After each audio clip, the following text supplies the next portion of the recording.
সিদ্ধেশ্বর মন্দির থেকে ওই সোজা চলে গেছিলাম আমরা জামুয়া ভূতেশ্বর মন্দিরে। জামুয়া ভূতেশ্বর মন্দিরে গিয়ে ওখানেও ওখানকার যে সময়সূচি আছে ওটার বিষয়ে আমরা কথাবার্তা বললাম, সব কিছু জানলাম। যাই হোক, এই ইনফরমেশন ভিডিওগুলো তোমাদের আমি তুলে ধরছি তোমাদের সামনে এই কারণেই যে আমার অনেক মা বোনেরাই আছে যারা এই শিবরাত্রিতে উপবাস রাখেন, উপবাস রেখে বাবার কাছে এসে ভক্তি করে পুজো দেন বা ওনারা আসেন। তো সেই ক্ষেত্রে ওনারা যদি সঠিক তিথি বা সঠিক সময় যদি পুজোটা না দেন তাহলে ওদের ওই উপবাসের কোনো অর্থ থাকবে না। তো সেই ক্ষেত্রে যাতে ওনারা সঠিক সময়টা ধরে আসতে পারেন তার জন্যই তুলে ধরা। কেননা এবছর শিবরাত্রি 2 দিন ধরে পড়েছে, তো অনেকেরই ধারণা আছে যে রবিবার শিবরাত্রি ঢুকছে, তো রবিবার সকাল থেকেই পুজো দেওয়া যেতে পারে।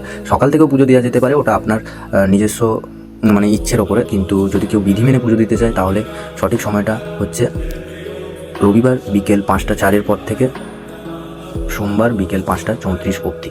এটাই হচ্ছে, এইটুকুই ছিল ভিডিও। তো বেশি কথা আর বাড়াবো না। মোটামুটি যদি আমার এই ভিডিও থেকে আপনারা একটু হেল্প পেয়ে থাকেন তাহলে অবশ্যই একটা লাইক করবেন আর নিজের ফ্যামিলি মেম্বারদের সাথে অবশ্যই শেয়ার করবেন। কেননা আপনাদের ফ্যামিলিতেও নিশ্চয়ই অনেক মা বোনেরা আছে যিনারা উপবাস রাখেন আর ওনারাও এই মন্দিরে এসে পুজো দেন। তো কাঁথির মানুষদের জন্য অনেকটাই হেল্পফুল। আর বাইরের থেকে যারা দেখছো তারাও যদি এই মন্দিরে আসতে চাও তোমরাও চলে আসতে পারো। খুব কিছুই না, শনি মন্দির, কাঁথি শনি মন্দিরে এসে জুনপুর রোডে শনি মন্দিরের কাছে এসে যে কোনো মানুষকে জিজ্ঞাসা করলেই যে বাবা ভূতেশ্বরের মন্দির কোন দিকে আছে, জামুয়া ভূতেশ্বর মন্দির, অবশ্যই তোমাদের ডেস্টিনেশন ওখান থেকে সঠিকভাবে দেখিয়ে দেবে। আর দ্বিতীয়ত যদি তাও না বুঝতে পারো তো কাঁথি ওই জুনপুর রোডে শনি মন্দিরের ঠিক অপোজিট রোডে চলে এলেই হবে। এইটুকুই। ভালো লাগলে অবশ্যই কমেন্টে একটা হর হর মহাদেব আর জয় বাবা ভূতেশ্বর লিখে দিয়ে যাবে।